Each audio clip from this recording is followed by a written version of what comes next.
Demon Emperor Chapter 508. Ang nakaraan tinawag ni Chupa si Yunhai. At sinabi dapat lagi siyang nasa unahan ng pila ng angkan. Para makita mukha niya sa harap, may nakahanda rin na team si Chupa para kay Yunhai. Kaya pinasunod niya ito nagpapatuloy. Sa isang madilim at liblib na lugar ng Loloklan na walang masyadong tao at wala ring ilaw. Pumasok na sina Chupa at ang mga kasama niya sa madilim na kuweba.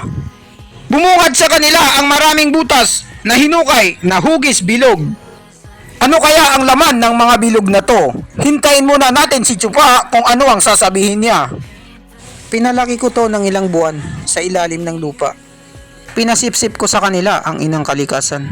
Ngayon, oras na para lumabas sila. Para mapakinabangan. Ba't pa kayo nagtatago? Magsilabasan na kayo. Sino kaya itong tinatawag ni Chupa na gusto niyang palabasin? Lumabas na kayo dyan. Huwag kayong mahiya. Tayo-tayo lang naman dito. Biglang niyanig ang kanilang kinatatayuan at lumindol ng 5.5 magnitude. Nagpanik na sila. At may biglang isang kamay na lumabas na galing sa lupa.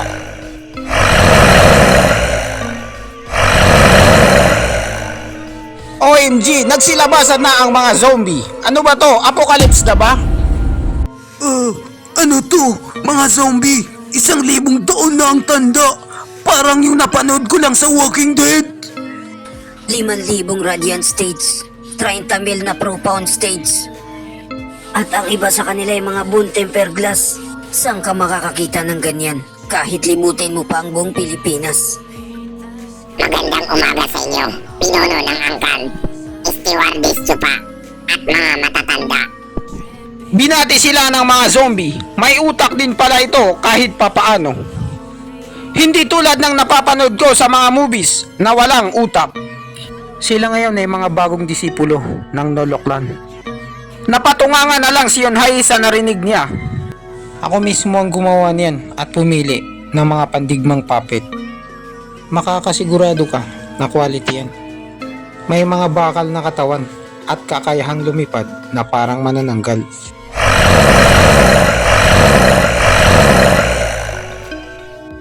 Gamitin mo ang panahon na to para sanayin sila sa tamang pakikipaglaban.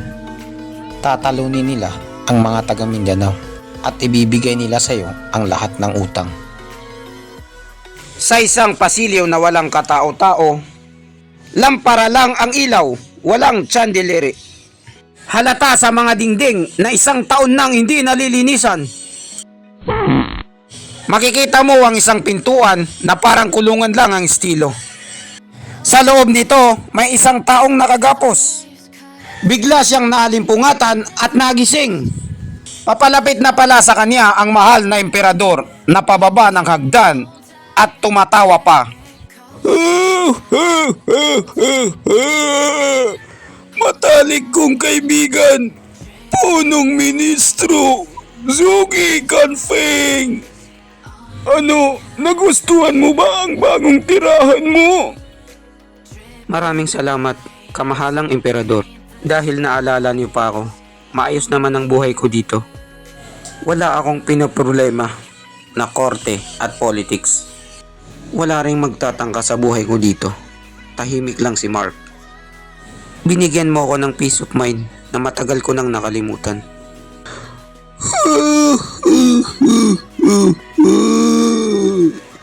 Punong ministro, nakakabigla ka talaga. Palaging positibo ang nasa isip mo.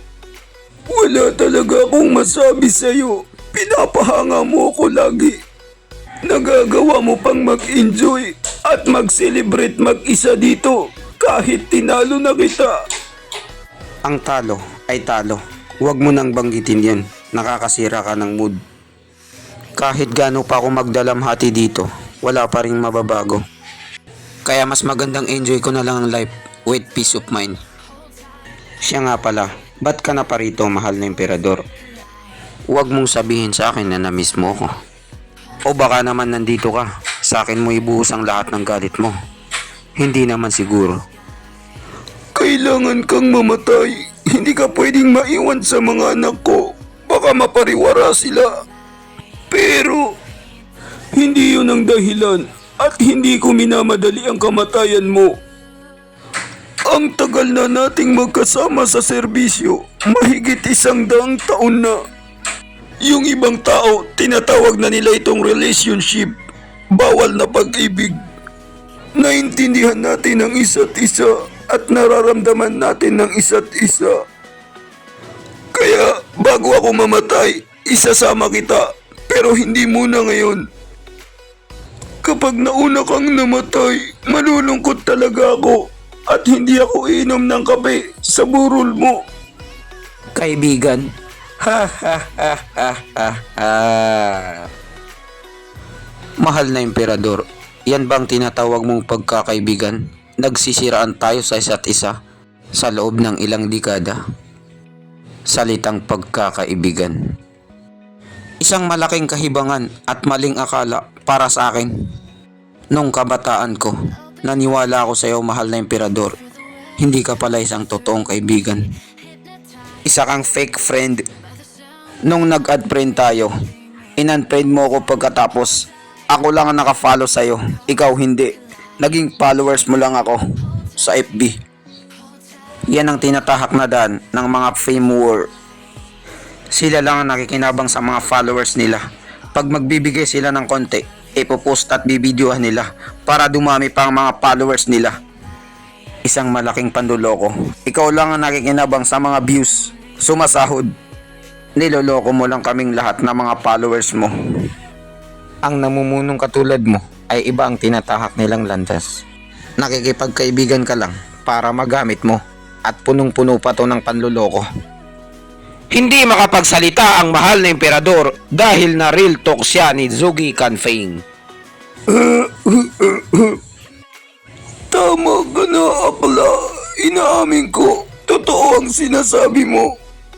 Ang lupain ng Pilipinas ay mas importante kaysa sa lahat. Ako ang emperador ng bansang ito. Paano ako makikipagkaibigan sa mga hampas lupang kagaya niyo?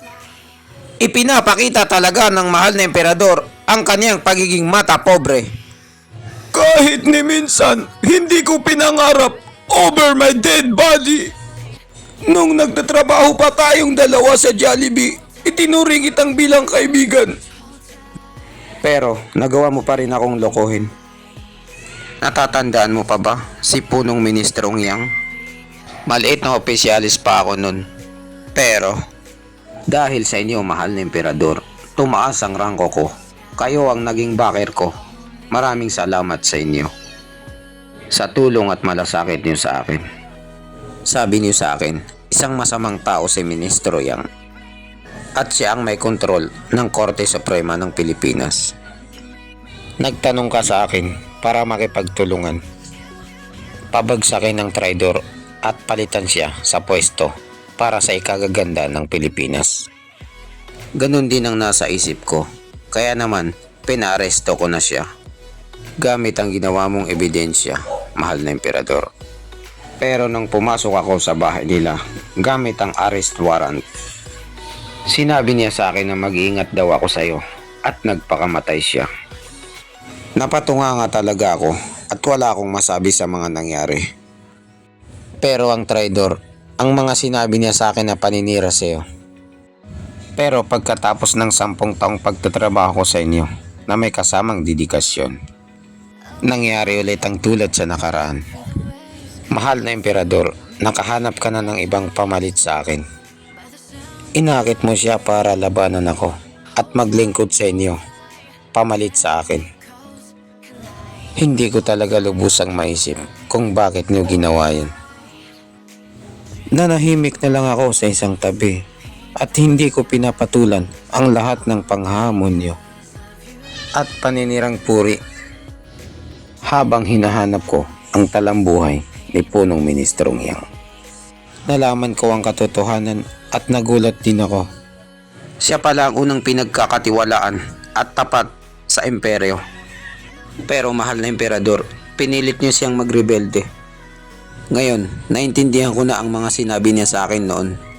Ang kapusukan ng isang emperador ay walang hangganan. Ang punong ministro ay may kapangyarihan sa lahat. Kahit ako, hindi ko siya pwedeng galawin.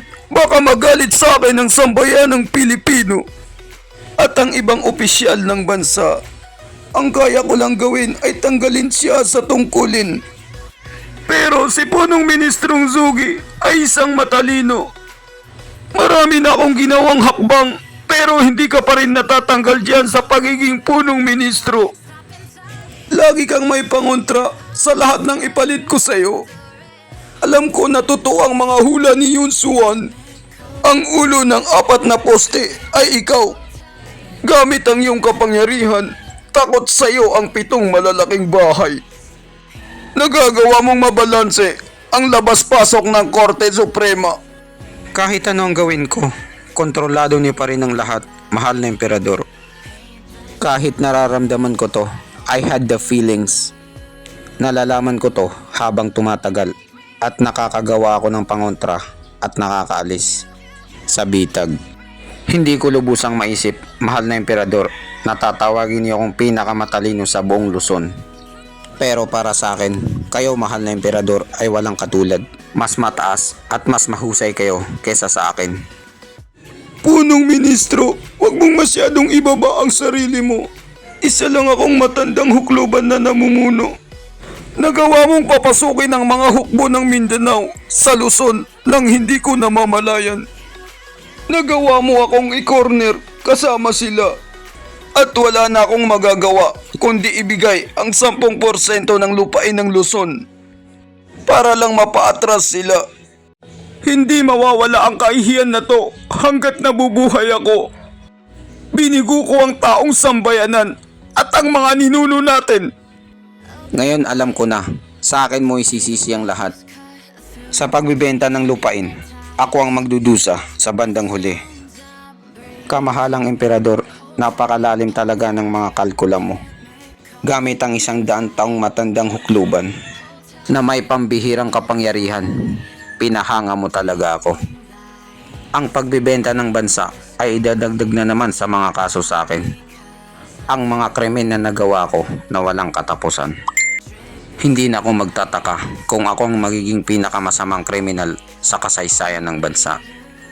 Pero may isang bagay na gusto kong itanong sa inyo, kamahalan. Kung hindi niyo sana mamarapatin at mabibigyan niyo ako ng gabay. Tahimik lang ang emperador, isa lang ang ibig sabihin niyan. Yes, pumapayag na siya. Nung makilala ko ang kambal na santa, nag-aaral pa ako nun. Paano niyo nagawa yon, mahal na emperador, na ilagay sila sa buhay ko? Ang tinutukoy ni Zugi Canfeng ay ang langit at lupa na bodyguard niya, na tinrider siya.